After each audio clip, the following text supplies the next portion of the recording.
My name is Brett Harrison, and I am 26 years old. When I graduated from MIT with highest honors in computer science, my family was exploring the Louvre in Paris with my younger brother Kyle. They chose his European vacation over my graduation ceremony. That evening I sat alone at a cheap diner picking at my burger while scrolling through their vacation photos. Little did they know the lonely son they had neglected had built a $15 billion tech empire right under their noses. Before I dive into my story, let me know where you are watching from in the comments. Hit that like and subscribe button and stick around to see how my family reacted when they discovered the empire I built while they were busy with my brother. I grew up in a modest two-story colonial in a middle-class neighborhood on the outskirts of Boston. Our house was nothing special, just another cookie-cutter home with a small yard and a basketball hoop that rarely saw any use. From my earliest memories, I was always fascinated by technology. While other kids played sports or video games, I wanted to understand how those video games worked. My father, Richard, worked as a sales manager for a pharmaceutical company. He was a former high school football star who never quite made it to college level. My mother, Margaret, taught third grade at the local elementary school. They were decent parents in most ways, providing a stable home and putting food on the table. But from the moment my brother Kyle was born 3 years after me, the family dynamic shifted dramatically. Kyle was everything I was not. Athletic, socially confident, and the spitting image of our father. He took to sports naturally, especially football, following in our dad's footsteps. I still remember the look of pure joy on my father's face when 5-year-old Kyle caught his first football. That look never appeared when I showed them my accomplishments. "Look what I built, Dad," I said one day when I was 10, proudly displaying a simple computer program that drew geometric shapes on the screen. "That is nice, Brett," he replied, his eyes already drifting toward the window where Kyle was practicing tackles with neighborhood kids. "But can you wrap it up soon? Kyle has a scrimmage game and we need to leave in 15 minutes. I built my first computer that same year, using parts salvaged from discarded machines I found at the local repair shop. The owner, Mr. Jacobson, took a liking to me and let me rummage through his junk pile. While my parents drove Kyle to football practice 4 days a week, I would bike to the repair shop and learn everything I could about hardware and software. By 13, I was coding simple websites for local businesses. My first paid job was creating a site for Mrs. Reynolds, who ran a flower shop downtown. She paid me $50, which felt like a fortune. I reinvested that money into more computer parts. "Brett is always on that computer," my father would complain at dinner. "It is not healthy. Look at Kyle. Always outside, getting exercise, being social." What they failed to see was that I was building something. I was learning, growing, developing skills that would one day change my life. I was not just playing games or wasting time online. I was teaching myself programming languages, understanding network architecture, and laying the groundwork for my future. High school was more of the same. Friday nights in our household revolved around Kyle's football games. The entire family would attend, my parents beaming with pride as Kyle scored touchdowns and led his team to victories. I attended exactly 3 of his games during those 4 years. The rest of the time I was in my room coding, building, creating. "You should support your brother," my mother would say, guilt in her voice. "He does not come to my coding competitions," I would respond. "That is different," she would insist, though she could never articulate how. Despite the lack of support, I excelled academically. I was valedictorian of my class, president of the computer club, and winner of multiple state and national coding competitions. My college applications were stellar, and I was accepted to MIT with a full academic scholarship. The day my acceptance letter arrived, I rushed to show my parents. "Mom, Dad, I got in. Full scholarship to MIT," I announced, bursting into the living room where they were watching television. "That is great, honey," my mother said with a quick smile before turning back to her show. My father nodded. "Good job. Save us some money." 2 weeks later, when Kyle got accepted to State University with a partial football scholarship, my parents threw a party.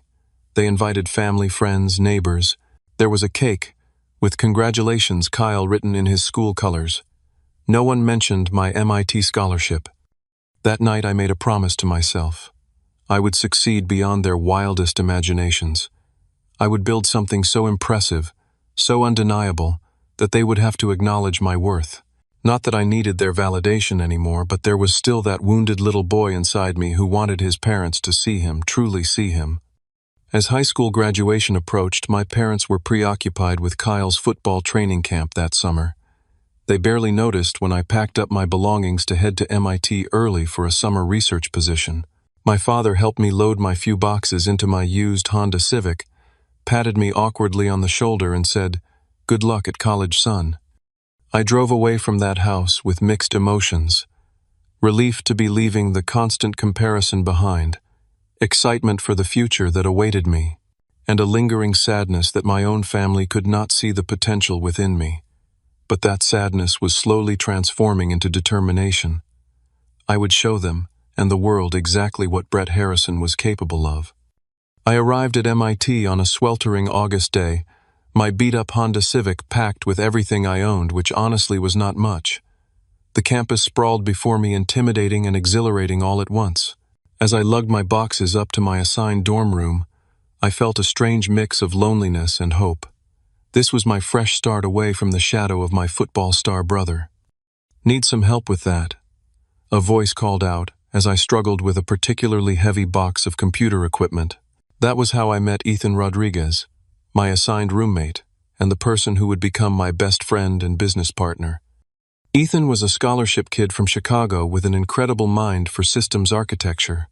Where I excelled at creative coding solutions, he had an uncanny ability to design robust, scalable infrastructure.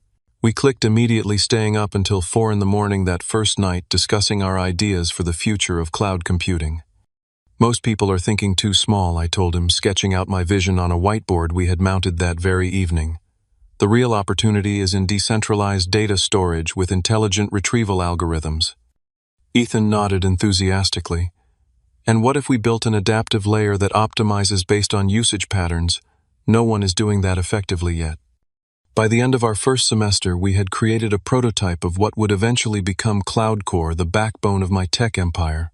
It started as a simple app to help students share and collaborate on large research files more efficiently. We launched it campus-wide during finals week of our freshman year, and within days over 70% of MIT students were using it. "We should scale this," Ethan said one night as we watched the user numbers climb. "This could be big beyond campus." During sophomore year, we officially formed Harrison Technologies, working out of our dorm room between classes. I was the CEO and lead developer while Ethan served as CTO. We expanded CloudCore to other universities, refining the platform based on user feedback. Our big break came when Professor Alderman from the computer science department used CloudCore for a research project and was impressed by its performance.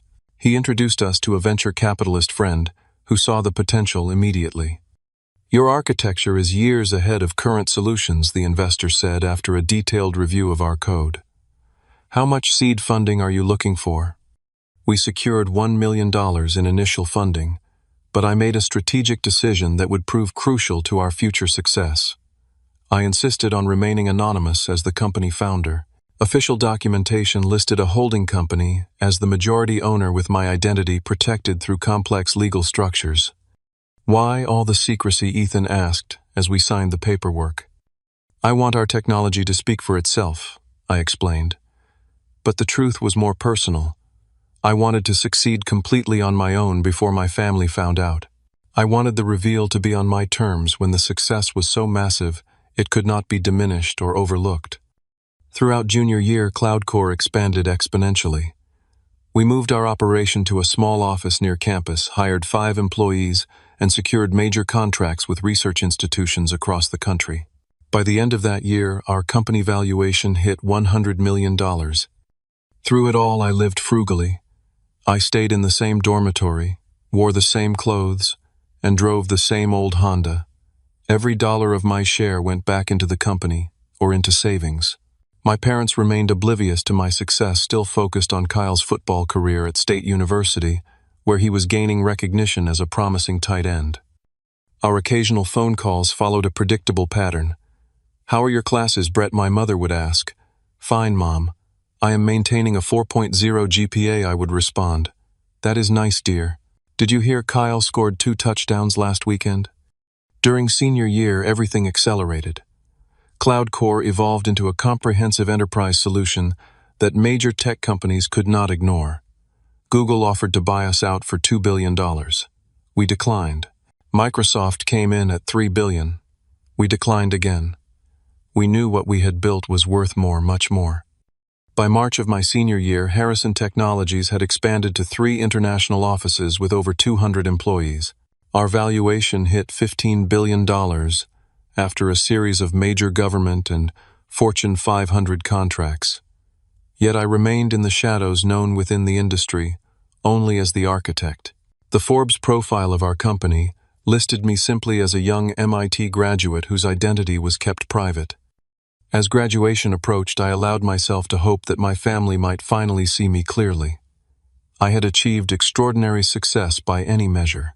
Surely they would be proud to attend my graduation from one of the most prestigious technical universities in the world, where I had maintained perfect grades while building a multi-billion-dollar company. I was about to discover how wrong I was. 2 weeks before graduation, I called home during a rare break between meetings. Our company was preparing for a public announcement about our latest platform, and the stress was immense. Still, I felt excited about finally sharing my success with my family at graduation. I had even arranged for a special announcement to be made during the ceremony, coordinated with the university administration, who were thrilled to highlight such a successful alumnus. The phone rang several times before my father picked up.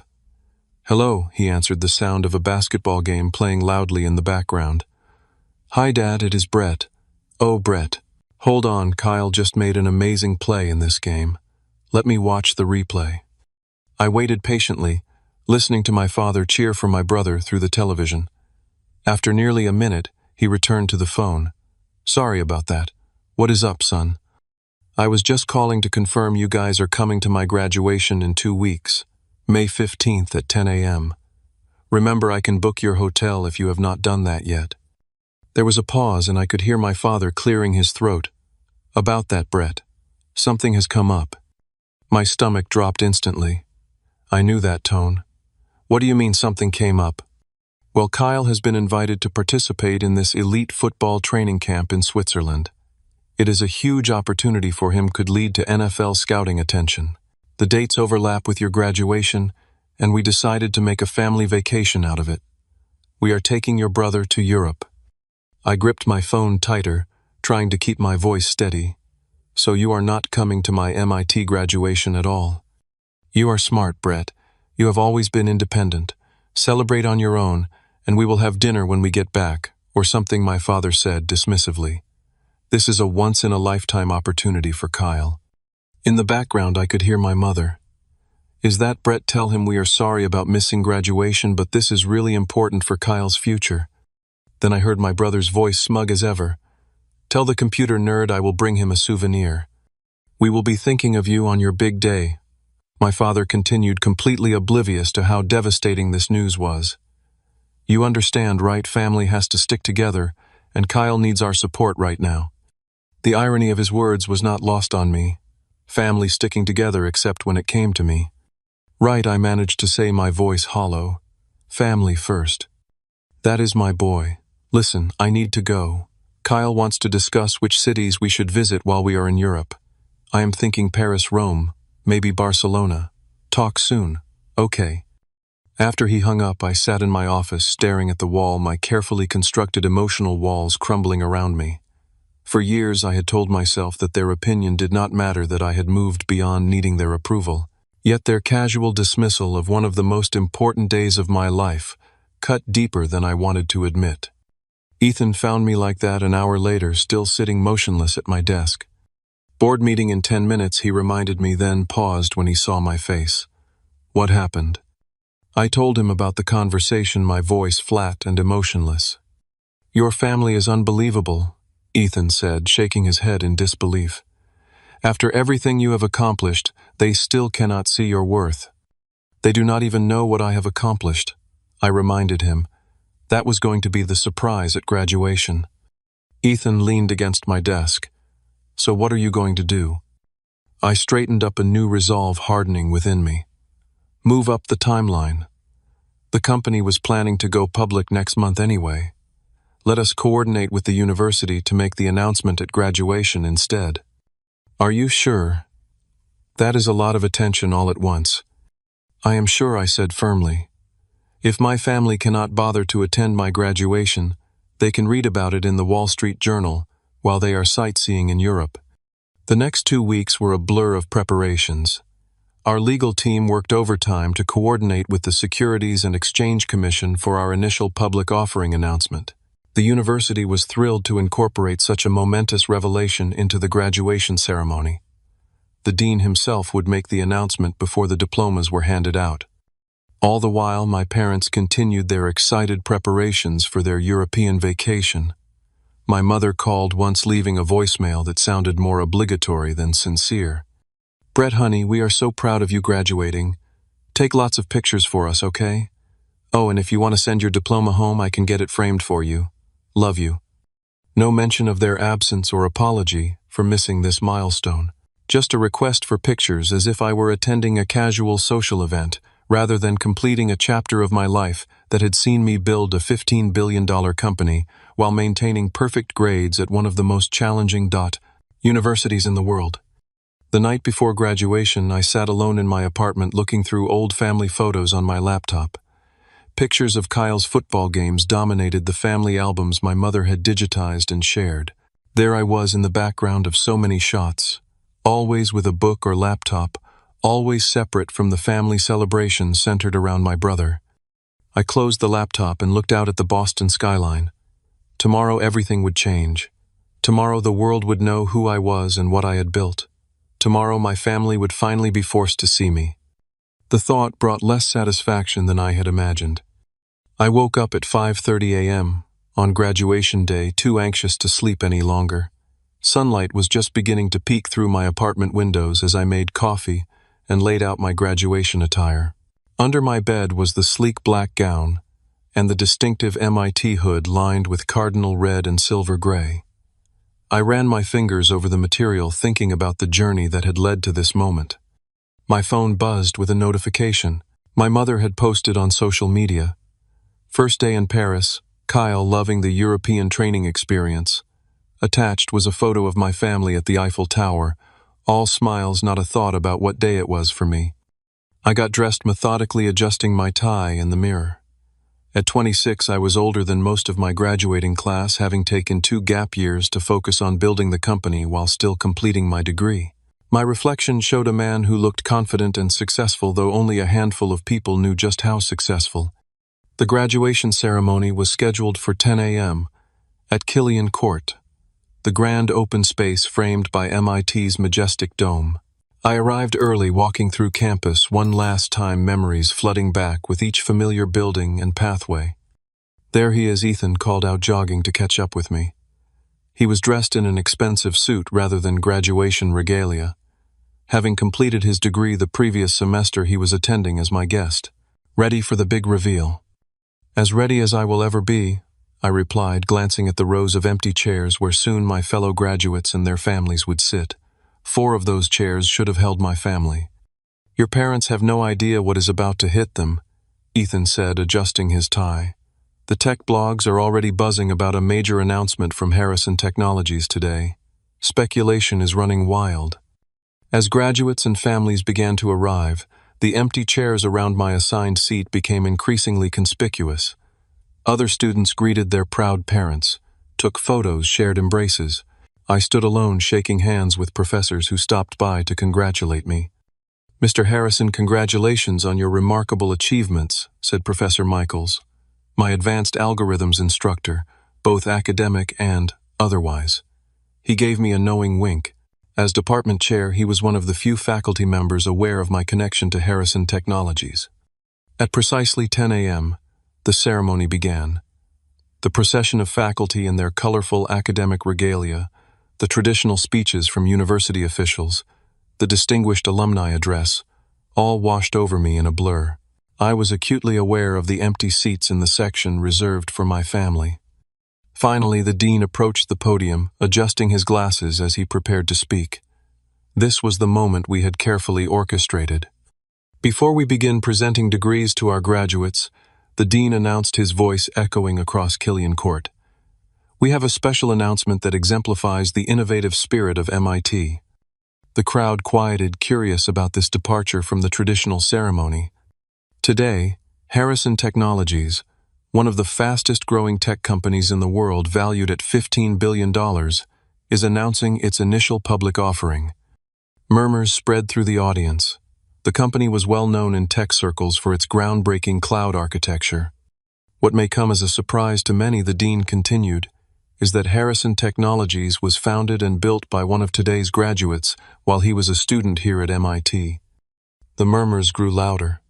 I took a deep breath. Ladies and gentlemen, I am proud to introduce Brett Harrison, graduating today with highest honors in computer science, the founder and CEO of Harrison Technologies, and at 26, our youngest tech billionaire. The crowd erupted in applause and gasps of surprise. All around me, fellow students turned in their seats trying to get a look at me.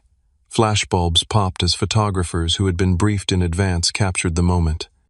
I stood acknowledging the ovation with a modest wave.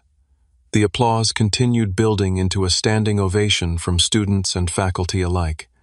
As I walked to the podium to give a brief acceptance speech, I could not help but think of my family probably touring the Louvre at that very moment, completely unaware that their son and brother was now making headline news across the tech world. Thank you for this recognition. I began looking out at the sea of faces. When I came to MIT 6 years ago, I had a dream of building technology that would change how the world stores and processes information. Thanks to the education I received here, the mentorship of dedicated professors, and the collaboration with brilliant fellow students, that dream has become reality. I spoke for exactly 3 minutes, thanking my professors, acknowledging Ethan and our early team, and expressing gratitude to MIT for creating an environment where innovation could thrive. I did not mention my family once. As I returned to my seat amidst continued applause, my phone began vibrating constantly in my pocket. News alerts, text messages, emails, all reacting to the announcement. I ignored them all. This moment was mine, and I wanted to experience it fully without distraction. The rest of the ceremony proceeded according to tradition. When my name was called to receive my diploma, another round of applause erupted. I shook hands with the university president, accepted my diploma, and moved the tassel on my cap from right to left, officially becoming an MIT graduate. After the ceremony, journalists swarmed around me, shouting questions about the company, the IPO, and my journey. Security personnel from Harrison Technologies, who had been stationed discreetly throughout the event, moved in to create a protective barrier. Mr. Harrison will not be taking questions today, our press officer announced. A formal press conference will be scheduled next week. I caught Ethan's eye through the crowd, and he gave me a thumbs up. We had planned my exit strategy carefully. While the media was distracted by the press officer, I slipped away through a side entrance where a car was waiting. "Where to, sir?" the driver asked. I could have gone anywhere, celebrated at any exclusive restaurant in Boston. Instead, I gave the address of a small diner near campus, the same place I had eaten countless meals alone during my time at MIT. Sitting in a booth at the back of the diner, I ordered a cheeseburger and fries. The waitress did not recognize me, treating me like any other customer. It was refreshing after the frenzy of the ceremony. As I ate my solitary graduation dinner, I scrolled through the flood of notifications on my phone. News articles were already appearing online with headlines like MIT grad revealed as tech billionaire and college student built $15 billion empire in secret. Still nothing from my family. They were probably still enjoying their European adventure, oblivious to the fact that their son was now trending on Twitter. I finished my meal, left a generous tip, and stepped back into the world that would never be the same again. The secret was out. Brett Harrison was no longer just a computer nerd overshadowed by his athletic brother. I was now a public figure, a tech billionaire, a success story. And I had done it all without a single word of encouragement from the people who should have believed in me most. The news traveled fast, even across the Atlantic. I was halfway back to my apartment when my phone rang with an international number. My father. I sent it to voicemail. Within minutes, my phone began lighting up with calls and texts from my entire family. My father called 7 times in succession. My mother sent a series of increasingly frantic text messages. Brett, is this true? $15 billion, Brett. Please call us immediately. Your father and I are in shock. Please answer your phone. Even Kyle texted dude, what the actual hell? You are a billionaire. I silenced my phone and continued to my apartment. The doorman greeted me with new respect, having apparently seen the news. Congratulations, Mr. Harrison, he said with a slight bow. Thank you, George, I replied, heading for the elevator. Upstairs, I was surprised to find my apartment filled with flowers and champagne baskets. My assistant had arranged for deliveries from well-wishers throughout the tech industry, CEOs of major companies, venture capitalists who had turned me down years earlier, university officials, all sending congratulations now that my identity was public. I ignored the champagne and poured myself a simple glass of water, sitting at my window, overlooking the Boston skyline as the sun began to set on graduation day. The solitude felt appropriate somehow, a reminder of the journey I had taken largely alone. When my phone rang again, I checked the caller ID. Ethan. He was one call I would take. You broke the internet, he said when I answered. Every tech blog, business channel, and news outlet is running your story. The stock is already up 25% on the announcement. How are things at the office? I asked. Absolute madness. Press camping outside, employees celebrating, board members calling nonstop. Everyone wants to talk to the mysterious Brett Harrison. He paused. Have you heard from your family yet? They are blowing up my phone, I admitted. I am not ready to talk to them. Take your time, Ethan advised. This is your moment. Handle it on your terms. For 3 days, I maintained my distance from my family, focusing instead on managing the public revelation of my identity. I conducted interviews with select media outlets, met with key investors, and finalized details for our official IPO launch the following week. My parents continued their desperate attempts to reach me. From their social media, which suddenly became much more subdued, I learned they had cut their European vacations short and were flying back to the States. They posted no more smiling tourist photos, no more updates about Kyle's football camp. Their digital presence became all about trying to connect with their suddenly famous son. Heading home early to celebrate our son Brett's amazing success, my mother posted a transparent attempt to save face publicly.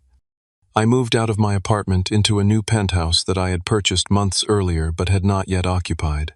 The timing was perfect, giving me a sanctuary away from the increasing media attention and preventing my family from finding me when they inevitably showed up in Boston. They did exactly that the day after they returned from Europe. Through the building's security system, which I accessed remotely, I watched my parents and Kyle arrive at my old apartment building, demanding to see me. The doorman, who had been generously compensated for his discretion, informed them I no longer lived there and could not provide my new address. The security footage showed my father's face reddening with frustration, my mother dabbing at her eyes with a tissue, and Kyle kicking the ground in apparent anger. They had come expecting to walk into my life and share in the success they had ignored until it became too big to dismiss. Instead, they found themselves shut out, just as they had shut me out of their family celebrations for years. Social media provided another window into their reaction.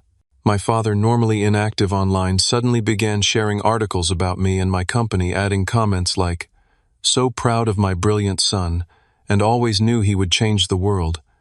The revisionist history was almost laughable. My mother went further, posting throwback photos of me as a child, carefully selected images, where she or my father appeared to be encouraging my interest in computers.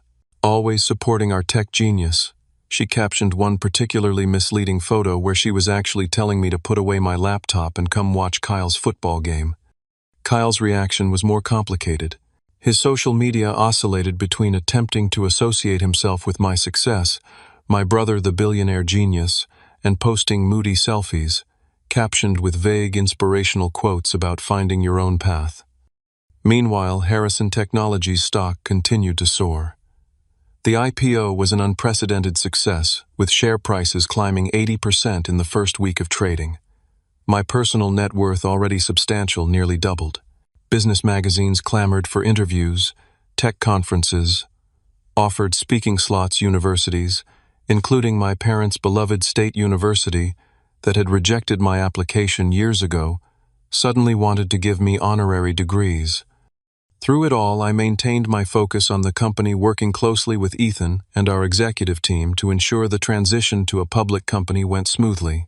The work was a welcome distraction from the family drama playing out in the background. After a week of ignoring their calls and messages, I finally responded to my mother with a brief text. "I am well, very busy with the company. Will contact you when I have time." Her reply was instantaneous. "We are so proud of you, Brett. Your father and I always believed in you. When can we see you? We want to celebrate your amazing accomplishments."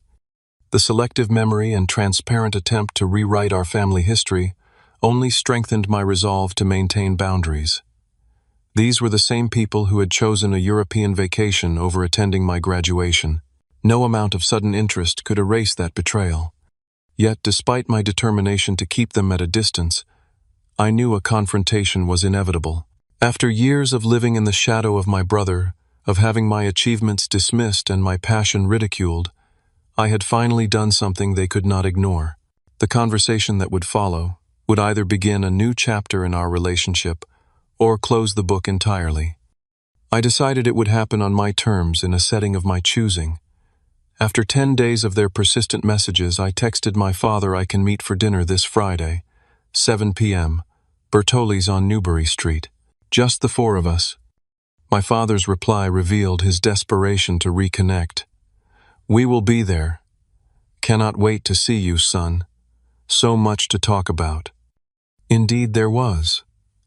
After years of silence and dismissal, my family suddenly had plenty to say to the billionaire they had once ignored.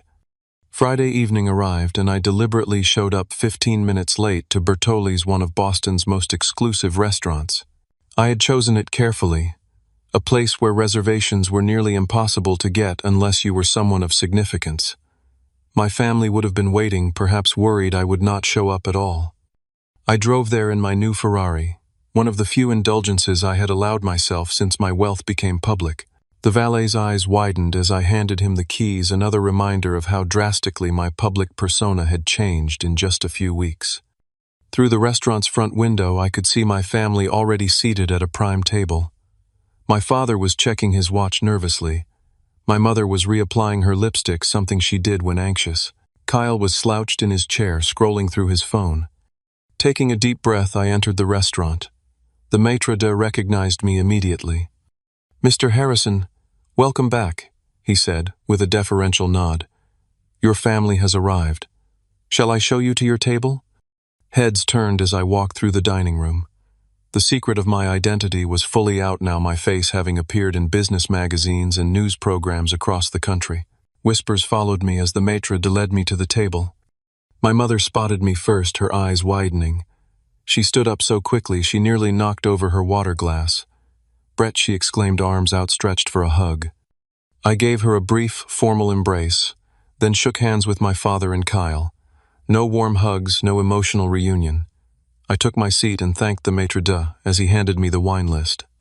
"You look great, son," my father said, his voice unnaturally enthusiastic. "Success suits you." "You must be exhausted with all the media attention," my mother added, reaching across the table as if to touch my hand. I subtly shifted it away, pretending to adjust my napkin. Kyle tried for casual. "Pretty wild few weeks, huh, bro?" I ordered a bottle of wine for the table, a $5,000 Bordeaux that the sommelier presented with reverent care. As he poured, an uncomfortable silence fell over our table. "So my father finally said, after taking a sip of wine, he clearly did not appreciate $15 billion. I always knew you were smart, but this is something else." "Did you?" I asked, my voice level. "Always know." My father laughed nervously. "Of course. Remember how I bought you your first computer? I saw the potential in you right from the start. You bought me a used Dell because Kyle needed a new football helmet. I corrected him, and then complained about how much time I spent on it." My mother jumped in. "We always supported your interests, Brett. We were so proud when you got into MIT. So proud you threw a party for Kyle when he got into state but did not even take me out to dinner for MIT," I replied, still keeping my voice calm and controlled. "That was different," my father protested. Kyle needed the encouragement. You were always so self-sufficient. Self-sufficient, I repeated. Interesting way to describe being ignored. Kyle shifted uncomfortably in his seat. Come on, man. No need to bring up ancient history. I turned to him. Ancient history like 2 weeks ago when you were touring Europe during my graduation. My mother's face flushed. We feel terrible about missing your graduation, Brett. If we had known about the company announcement. And there it was. The truth laid bare in one incomplete sentence. If you had known I was a billionaire, you would have come. I finished for her. But since you thought I was just getting a degree from MIT with highest honors, it was not worth interrupting your vacation. That is not fair, my father protested, his voice rising slightly before he caught himself glancing around at the other diners. Kyle's football camp was a once-in-a-lifetime opportunity. And my MIT graduation was not, I asked. Do you know how many students dream of graduating from MIT? Do you know how hard I worked maintaining perfect grades while building a company that is now worth more than the GDP of some small countries? My parents exchanged uncomfortable glances. Kyle stared at his plate. We made a mistake, my mother admitted. We should have been there. We are so sorry, Brett. Are you sorry you missed it, or sorry you missed seeing me announced as a tech billionaire, I asked. The silence that followed was answer enough. I sat alone at a diner. After graduation, I continued my voice steady despite the emotion behind my words.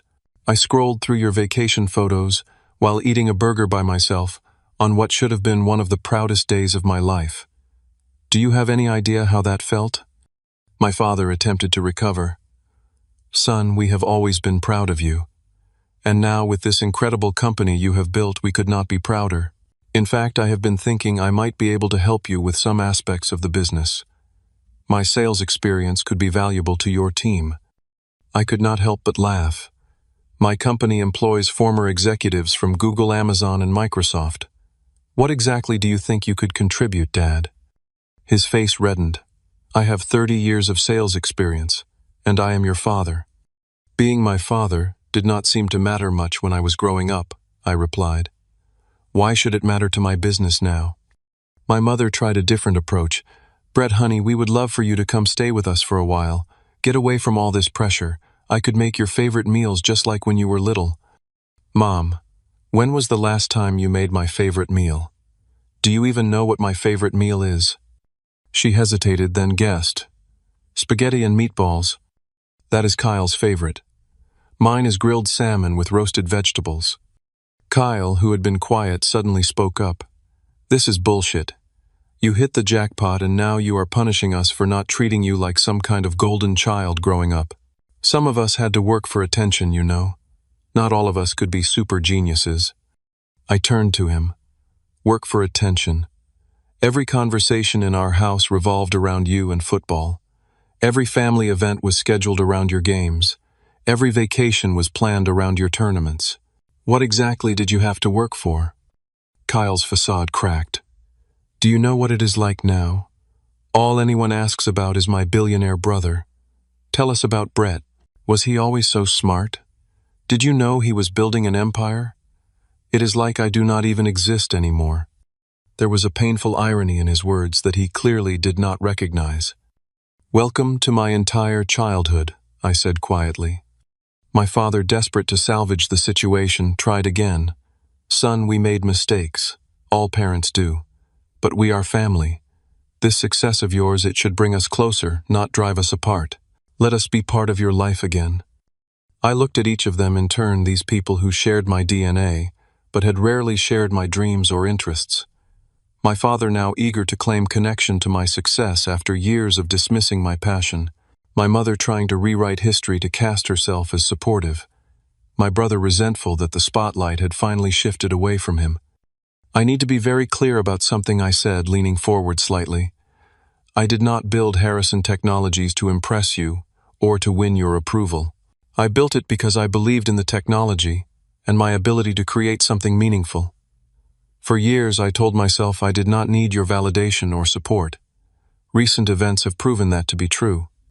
I took a sip of wine before continuing. That said, I am willing to have a relationship with you all going forward, but it needs to be based on honesty and respect. I am not the same person who left for MIT 6 years ago desperate for your attention. I do not need you to run my company, Dad. I do not need to move back home, Mom. And Kyle, I do not need to live in your shadow anymore. The waiter approached to take our order, providing a momentary reprieve from the tension. After he left, my father attempted a more conciliatory tone. We understand, Brett. We just want to be part of your life again, whatever that looks like on your terms. I nodded. It starts with acknowledging the past honestly, not pretending you always supported me. It means respecting my boundaries and the life I have built. And it means no more posts on social media pretending we have always been a perfectly supportive family. My mother looked embarrassed. I just wanted people to know how proud we are of you. If you are proud now, you should have been proud when I was accepted to MIT. When I won coding competitions, when I graduated with highest honors, I replied. Pride that only appears when there is success and public recognition is not real pride, Mom. The rest of the dinner proceeded with strained small talk. My parents asked careful questions about the company, which I answered vaguely. Kyle remained mostly silent, occasionally checking his phone. As the meal concluded, I paid the bill, declining my father's half-hearted offer to cover it. We walked outside together, where the valet had kept my Ferrari at the front. That is quite a car, my father commented clearly, trying to end the evening on a lighter note. It is, I agreed. I bought it the day after graduation. The implication hung in the air between us. While they had been touring Europe with Kyle, I had been purchasing a $300,000 sports car with cash. Will we see you again soon? My mother asked as the valet brought around their modest sedan. I will be in touch, I said, not committing to anything specific. I have a very busy schedule with the IPO and media obligations. We exchanged awkward goodbyes. No warm hugs, no tearful reconciliation, just a family trying to navigate a new reality where the dynamics had been completely upended. As I drove away watching them shrink in my rearview mirror, I felt a strange sense of peace. The confrontation I had both dreaded and anticipated for years was over. I had said my piece without losing control, without letting old wounds dictate my future. The conversation had not gone as they had hoped, I was sure. They had expected forgiveness, maybe even gratitude. Instead, they had received honesty and boundaries. Whether our relationship could be rebuilt on that foundation remained to be seen, but for the first time, I was not the one desperately seeking their approval. I was Brett Harrison, MIT graduate and tech billionaire. And finally, I was free from the shadow of being the forgotten son. 6 months after graduation, my life had settled into a new rhythm. Harrison Technologies continued its meteoric rise, with our stock price tripling since the IPO. We had expanded to offices in 7 countries and employed over 1,000 people. Business magazines regularly featured me on their covers, and tech conferences treated me like a rock star. But the achievement I was most proud of had nothing to do with stock prices or magazine covers. 3 months after graduation, I had established the Harrison Foundation for Technology Education with an initial endowment of $100 million. The foundation provided scholarships for underprivileged students interested in computer science and technology, focusing particularly on those who, like me, might not have supportive families to encourage their passion. These young minds need someone to believe in them, I explained at the foundation launch. Someone to say your interest in technology is valuable, your skills matter, your future is bright. In many ways, I was giving these students what I had never received myself: recognition, encouragement, support. The foundation quickly became the most fulfilling part of my professional life. Ethan remained my closest friend and trusted business partner. We had weathered the transition to public company status together, navigating shareholder expectations and media scrutiny as a team. Remember when we were coding in our dorm room at 3 a.m.? He asked one evening as we sat in my penthouse looking out over the Boston skyline. Did you ever imagine this? Parts of it, I admitted. The technology, the company growth, not the public attention. Or the family drama, he added carefully. My relationship with my family had evolved into something I could manage on my own terms. My mother and I exchanged text messages weekly, mostly surface-level updates about our lives. She had learned to respect my boundaries, no longer posting about me on social media or trying to insert herself into my business affairs. "Brett, I made your favorite salmon for dinner tonight," she texted once, alongside a photo of the meal. "Thinking of you." It was a small gesture but meaningful. She was trying in her way to acknowledge my individuality. My father's journey had been more complicated. His initial attempts to capitalize on my success had given way to a more humble approach after our confrontation at the restaurant. He had eventually sent me an email that showed the first real introspection I had ever seen from him. "I realize now that I spent years looking for myself in my sons," he wrote. "I saw my failed athletic dreams in Kyle, and that was comfortable for me. I did not understand your world of technology, and instead of trying to learn, I retreated to what was familiar. That was my failure, not yours. I missed seeing the extraordinary person you were becoming. We were not close and perhaps never would be, but there was a new honesty between us that made occasional family dinners tolerable, even sometimes pleasant. The most surprising evolution had been Kyle's. After the initial shock and resentment over my success, he had faced a genuine identity crisis. His entire life had been built around being the star of the family, the athletic hero everyone admired. When that narrative collapsed, he had been forced to reconsider who he really was beyond the football field. 6 weeks after our confrontation, he had asked to meet me one-on-one. "I have been a jerk," he admitted over coffee at a neutral location. "Not just recently, but for years. I took for granted being the favorite, never considering what that meant for you." His humility had surprised me. The Kyle I knew had never admitted fault or shown such self-awareness. "I am thinking about changing my major," he continued. "Football was always more Dad's dream than mine. I am actually interested in sports medicine, helping athletes recover from injuries, you know." It was the first time I could remember Kyle talking about a genuine intellectual interest. I found myself offering to help with tuition if he wanted to pursue graduate studies in the field, an offer he initially refused but later accepted with sincere gratitude. Beyond my blood relations, I had built a chosen family of friends and colleagues who valued me for who I was, not what I had achieved. Ethan was at the core of this group, but it had expanded to include people I had met through business philanthropy and shared interests. Then there was Sophia, who had entered my life unexpectedly at a charity gala for youth in technology. As the founder of a nonprofit teaching coding to girls in underserved communities, she had approached me not knowing who I was, passionate about getting support for her organization. "You look lost," she had said, finding me hiding in a quiet corner of the event. "Just taking a break from being Brett Harrison," I admitted. "And who would you rather be?" she asked. "Just Brett," I said. "The guy who loves coding and building things that matter." She had smiled. "Nice to meet you, Just Brett. I am Sophia." She had not been impressed by my wealth or status, only interested in my genuine passion for technology education. Our relationship had developed naturally, built on mutual respect and shared values. For the first time, I was with someone who saw me clearly and valued me completely. 1 year after graduation, Ethan and I commemorated the anniversary with dinner at the same diner where I had eaten alone after the ceremony.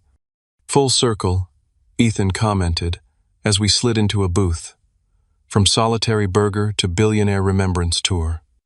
The burger was actually pretty good, I reminded him with a smile. As we ate, I reflected on the journey of the past year. From the pain of family rejection to the triumph of professional success, from the solitude of that post-graduation dinner to the rich relationships I now enjoyed. "You know what I have learned through all this," I said to Ethan. "Success is not about proving your worth to people who could not see it. It is about creating something meaningful and surrounding yourself with people who value you for who you really are. And making a few $1 billion does not hurt," Ethan joked. I laughed.